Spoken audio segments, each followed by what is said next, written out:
बहुत बहुत स्वागत है, अभिनंदन है, आभार है आप सबका एजुकेशन लाभार्थ के चैनल पे। मैं हर्ष प्रजापति उपस्थित हूँ आप सबके समक्ष अति महत्वपूर्ण जानकारी के संदर्भ में। बहुत ध्यान से वीडियो देखिएगा, सुनिएगा, समझिएगा, क्योंकि आप लोग की एक कंफ्यूजन है जो बहुत ज्यादा आप लोग अपने मन में क्रिएट कर रहे हो, उसका कोई आपको डायरेक्ट आपको सोल्यूशन मिल नहीं रहा। वो क्या है, किसी किसी बच्चों ने एक सब्जेक्ट से फॉर्म भरा है, किसी ने 2 से भरा है, किसी ने 3 से भरा है। ठीक है, किसी ने इस तरह भरा है कि सब्जेक्ट 1 फिल किया, सब्जेक्ट 3 फिल कर दिया, सब्जेक्ट 2 का नामो निशान नहीं है। इन सबको कंफ्यूजन ये कि इनका एग्जाम पैटर्न क्या रहेगा। कई बच्चों को ये सवाल है कि हमने अगर 3 सब्जेक्ट से भर दिया है तो क्या केवल अगर हमें तीसरे में नहीं लेना है, दूसरे में लेना है, तो क्या पहले में एडमिशन मिल जाएगा। ठीक है, हमारा एंट्रेंस कैसा होगा। एक चीज इस वीडियो में एकदम क्लियर समझ लो, आपने अगर 2 विषय से एंट्रेंस का फॉर्म भरा है, ठीक है, तो जरूरी नहीं कि आप दोनों विषयों से एंट्रेंस दो। ठीक है, एग्जाम हॉल में आप जाते हो, आपको लगता है कि आप भैया हिंदी और फिजिक्स, मतलब हिंदी और पॉलिटिकल दोनों से भर दियो, आपको पॉलिटिकल आपको नहीं तैयार है, आप केवल हिंदी देना चाहते हो, तो कोई दिक्कत नहीं। आप अपने OMR में जो है सब्जेक्ट कोड डालोगे, हिंदी का 50 क्वेश्चन कर दोगे, जनरल अवेयरनेस के 50 क्वेश्चन कर दोगे, काम खत्म। देखो, 3 से भरो, 2 से भरो, 1 से भरो, आप पे डिपेंड करता है कि आप कितने विषय से एंट्रेंस दे सकते हो।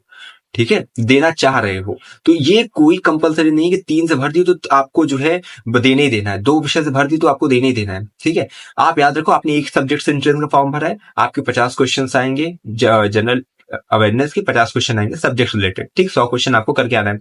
अब जब जिसने 2 से भर दिया उसकी तैयारी एक ही विषय की है, ध्यान से सुन लो, जिन्होंने 2 सब्जेक्ट से भर दिया उनकी तैयारी एक विषय की है, तो आप क्या करोगे कि आपको 2 घंटे तो मिलेंगे वही चीज, चाहे एक सब्जेक्ट करो, चाहे 2 सब्जेक्ट, चाहे 3 सब्जेक्ट, मिलेंगे 2 ही घंटे।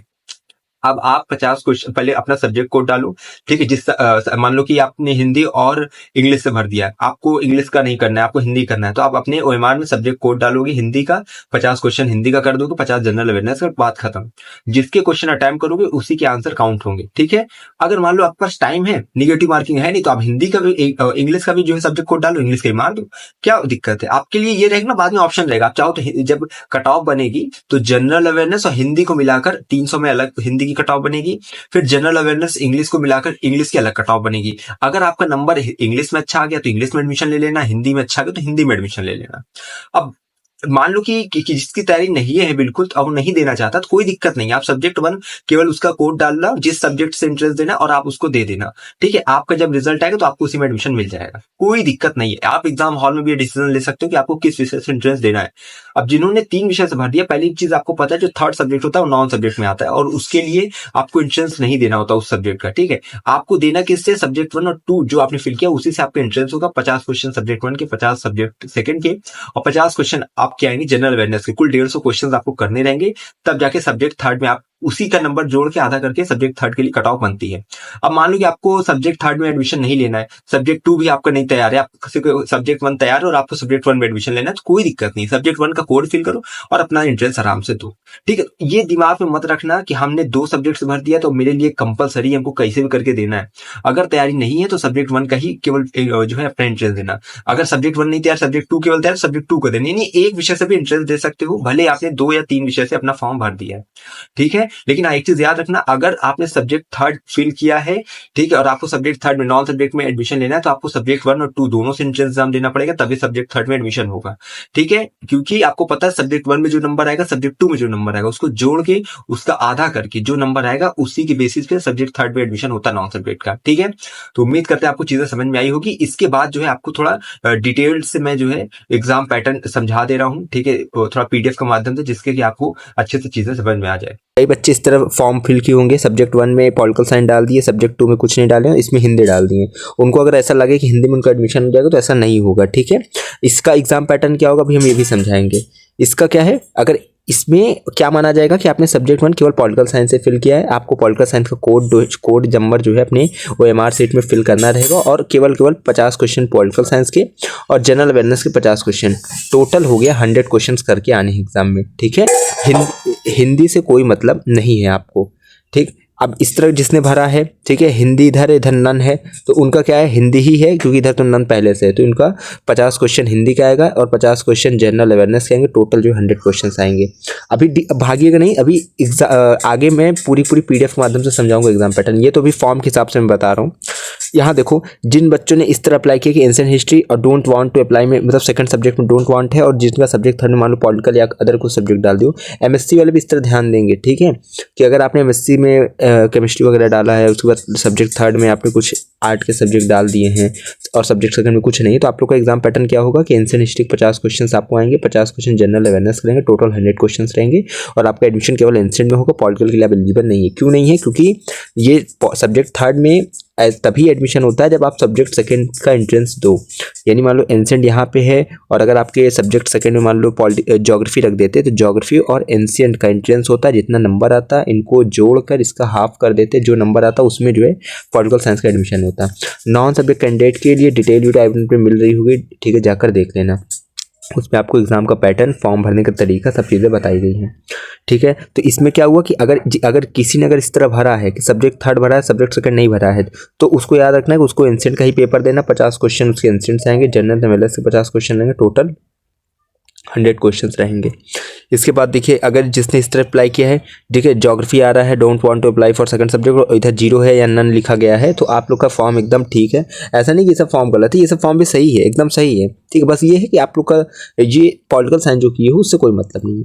अब यहाँ पे जिसका इस तरह का रहेगा उसका देखो फॉर्म का क्या रहेगा कि ज्योग्राफी का 50 क्वेश्चन रहेंगे प्लस 50 जनरल अवेयरनेस के 100 क्वेश्चन आपके आएंगे, ठीक है। और आपका फिर जो ज्योग्राफी में एडमिशन होगा ये हो गया। इसके बाद अगर जिसने इस तरह फिल किया मेडिवल मॉडर्न हिस्ट्री, फिर इंग्लिश लिटरेचर, पॉलिटिकल साइंस, इन लोग का देखो क्या है कि ये सब्जेक्ट 1 में भी एडमिशन ले सकते हैं, 2 में भी और 3 में भी। कैसे? आप मिडवल मॉडर्न के 50 क्वेश्चंस करके आओगे, ठीक है, 50 क्वेश्चन आप इंग्लिश लिटरेचर के करके आओगे, बस। अब इसमें जो है इतने में जितना मतलब होगा 100 क्वेश्चंस आप करके इधर आए और 50 जनरल अवेयरनेस के रहेंगे, 150 क्वेश्चंस जो है आपके पूरे पूरे रहेंगे, ठीक है। 150 क्वेश्चंस में आपका जितना नंबर आया, मान लो कि 300 का पेपर हुआ और इसमें आप लोग मान लो 180 नंबर ले आए, ठीक है, इसमें 180 से भाग दे दो, कितना आया? 90 नंबर, ठीक है। तो 90 नंबर क्या हुआ? पॉलिटिकल साइंस के एडमिशन के लिए कट ऑफ बन गई कि अगर पॉलिटिकल साइंस के 90 नंबर गई कट ऑफ तो आप एडमिशन ले लोगे as a non subject candidate, समझ गए। बाकी आपको पता है कि मिडवल में भी आपने एंट्रेंस दिया तो मिडवल में भी एडमिशन ले सकते हो, इंग्लिश में भी ले सकते हो, किसी में भी ले सकते हो, ठीक है। लेकिन हाँ ये याद रखना कि सब्जेक्ट 1 और 2 में क्या है कि डायरेक्ट आपका एडमिशन हो जाएगा, कि यानी कि जितना नंबर एंट्रेंस में 300 में से मान लो आप लाए हो गए 180 या फिर मान लो 120 भी ले आए हो, एडमिशन हो गया।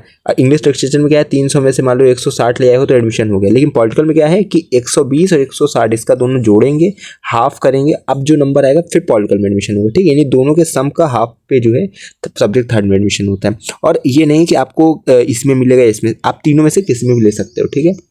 अब मैं आपको एग्जाम पैटर्न समझा रहा हूँ, डिटेल से आप समझो, ठीक है। और हाँ, पीजीटी सेकंड वाले और अदर कोर्सेज वाले जैसे एलएलबी, एलएलएम, बीएड, एमएड, इन लोग क्या है कि इन लोग अपना जो है डिटेल वीडियो देखेंगे चैनल पे, धीरे धीरे और भी सब्जेक्ट्स क्या हैं पीजीटी सेकंड वालों का, ठीक है। ये उन सब्जेक्ट्स के लिए जैसे एमए हो गया, एमएससी हो गया, जो कि पीजीटी फर्स्ट के अंतर्गत आते हैं, उन सब्जेक्ट्स का है, ठीक है। तो ये सब याद रखिएगा। बाकी और अदर सब्जेक्ट्स वाले जो है सिलेबस वाली जो पीजीटी की प्लेलिस्ट है उसको देखो, ठीक है। और अपने सब्जेक्ट के हिसाब से, अपने दूसरे पीडीए के हिसाब से जो एग्जाम पैटर्न उसको फॉलो करना है एमबीए वालों को, ठीक है। सबका थोड़ा अलग अलग रहता है, लेकिन हाँ एमए एमएससी का जो पीजीटी फर्स्ट के अंतर्गत है उनका सेम ही रहता है। तो यहाँ पे देखना ध्यान से, जो एक सब्जेक्ट से ठीक है फॉर्म फिल कर रहे हैं उनके लिए एग्जाम का पैटर्न क्या है, 100 क्वेश्चन आएंगे, 50 आपके पार्ट है जीके जीएस हिंदी रीजनिंग के आएंगे, प्रत्येक क्वेश्चन 2 नंबर करेगा, 100 नंबर का पार्ट ए हो गया, 50 क्वेश्चन आपके पार्ट बी से रहेंगे, ठीक है। एवरी क्वेश्चन कैरी 4 मार्क्स, यानी 4 नंबर के रहेंगे तो 2 नंबर का पार्ट बी आपका हो जाता है, ठीक है। इसके बाद अगर यहाँ बात करेंगे आपकी तो 100 प्लस 200 300 नंबर का टोटल आपका हो जाता है ये, ठीक है। और आपका 300 नंबर का में से अगर मान लो कि आप 160 भी ले आते तो आपने सब्जेक्ट में सेफ रहते हो, ठीक है। तो एक चीज़ याद रखना, एक सब्जेक्ट से जिन्होंने एंट्रेंस का फॉर्म दिया है उनको 100 क्वेश्चंस करने रहेंगे, ठीक। और इसमें अगर देखा जाए तो 300 नंबर का टोटल रहेगा, ये पूरी चीज़ आप समझ में आ गई होगी, ठीक है। अब इसके बाद जो है देखते हैं यहाँ पे जिसने 2 सब्जेक्ट से फॉर्म भरा है, ठीक है, 2 सब्जेक्ट से जिन्होंने फॉर्म भरा है, ये याद रखना 2 सब्जेक्ट्स भरने वालों को मतलब यहाँ पे इससे है जिसने सब्जेक्ट 1 भरा है, सब्जेक्ट 2 भरा है। अब इसमें मान लीजिए आपने कुछ नहीं भरा, कोई दिक्कत नहीं है, भर भी दिया तो भी कोई दिक्कत नहीं है, ठीक है। सब्जेक्ट 1 2 जिसने दोनों भरा है उनके लिए एग्जाम पैटर्न क्या है वो मैं इसमें आपको समझा रहा हूँ, ठीक है, ध्यान से देखना। 150 क्वेश्चन उनके रहेंगे, 50 क्वेश्चन आपके पार्ट ए से, प्रत्येक क्वेश्चन 2 नंबर के, 100 नंबर का पार्ट ए, और फिर जो है 100 क्वेश्चंस आपके पार्ट बी से, इसमें 50 क्वेश्चन सब्जेक्ट 1 से और 50 क्वेश्चन सब्जेक्ट 2 से। मान लो फिजिक्स केमिस्ट्री भरे तो फिजिक्स के 50, फिर केमिस्ट्री के 50, एंशिएंट पॉलिटिकल भरे तो एंशिएंट के 50, पॉलिटिकल के 50, इस तरह, ठीक है। याद रखना जब आपका रिजल्ट आएगा, ठीक है, तो मान लो एंशियंट से और पॉलिटिकल से आपने 2 सब्जेक्ट एंट्रेंस दिया था, तो एंशियंट का नंबर अलग रहेगा 300 में से, मान लो कि आपका 180 है तो इधर रहेगा, पॉलिटिकल का अलग 160 ऐसे रहेगा, ठीक है। अब सब्जेक्ट थर्ड भी भरे होगे तो इन्हीं का बस जोड़ेंगे और हाफ कर देंगे, जो आएगा उसमें सब्जेक्ट थर्ड में एडमिशन ले लेंगे। अब आप कहोगे कि ये 180 कैसे बन रहा है, ये 300 में से बन रहा है। 300 में से कैसे, ये 50 क्वेश्चन है, ठीक है, 4 नंबर के 200 नंबर ये है ना, और बाकी यहाँ का 100 नंबर।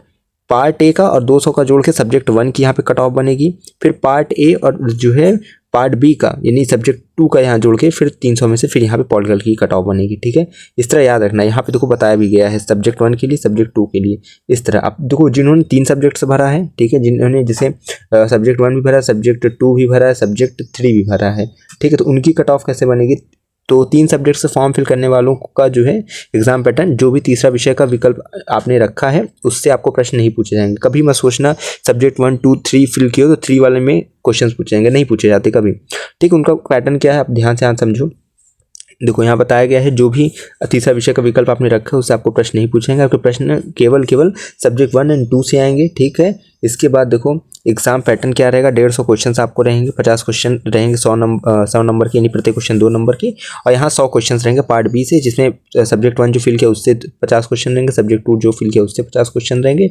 सेम टू सेम पूरा का पूरा प्रोसेस रहता है, बस ये रहता है कि आप सब्जेक्ट 1 में जो आपकी कट ऑफ बनी कैसे बनेगी, 100 नंबर इधर का जोड़ेंगे और इसे 200 में जितना है उधर जोड़ेंगे, ठीक है। 100 + 2 300 टोटल रहेगा, 300 में जितना पाए रहोगे वो नंबर, इधर सब्जेक्ट 2 की कट ऑफ बनाएंगे, 300 में से जितना नंबर वो नंबर, सब्जेक्ट 1 के नंबर सब्जेक्ट 2 के नंबर को जोड़ के इसका हाफ कर देंगे। अब जो नंबर आएगा उसी पे जो है सब्जेक्ट 3 की कट ऑफ बनेगी, उसी नंबर पे आपका एडमिशन होगा, ठीक है।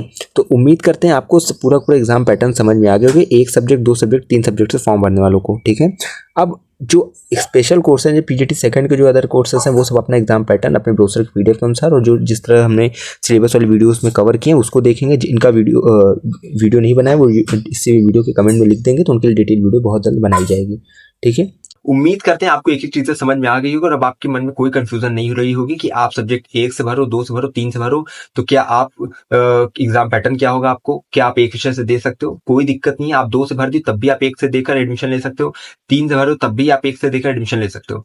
एक चीज याद रखना, अगर जिसने जो है 3 सब्जेक्ट से भरा है तो उसके लिए 3 ऑप्शन रहता है, आप चाहे सब्जेक्ट 1 में लो, 2 में लो, चाहे 3 में लो, आपके ऊपर निर्भर करता है, जिसमें अच्छा नंबर आ जाए उसमें ले लेना, ठीक है। तो उम्मीद करते हैं वीडियो आपके लिए हेल्पफुल रही होगी। बाकी लगातार चैनल से जुड़े रहिए, इंस्टाग्राम टेलीग्राम के लिंक डिस्क्रिप्शन में, वहां से जुड़ जाइए जिससे लेटेस्ट अपडेट आपको मिलती रहे। हमेशा कहता हूं, अगर इलाहाबाद विश्वविद्यालय में प्रवेश किया तो हम पर रखिए विश्वास, हमें विश्वविद्यालय के पास कोई भी खबर विकास पहुंचाते रहेंगे आपके पास। बहुत बहुत धन्यवाद, बहुत बहुत आभार।